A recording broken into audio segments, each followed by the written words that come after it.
Okay, so if you want to write a robot program, you go to the Moves screen, and in the Moves screen, there's the Project tab. You need to name a new project. You can call the project whatever you want, so I'm going to call this New Project 3, because I think I already have some. Then you're going to hit OK. Now, you have both sequences and steps, okay?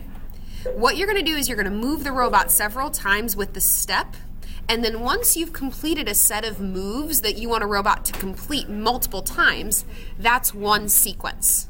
So I'm going to move my fake robot a little bit to the left, and then I'm going to hit the green plus sign beside step, okay? I'm going to do that every single time I move the robot to a new position. Move, step, move, step, move, step. Okay?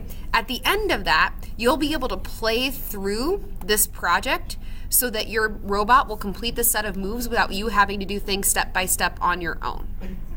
Okay? So that's how you start setting up a program that'll move on its own without you. Then you can play a project.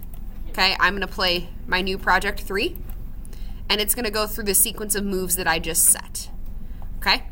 So that's how you're going to set up a project so that your robot will move without you having to do it manually each time.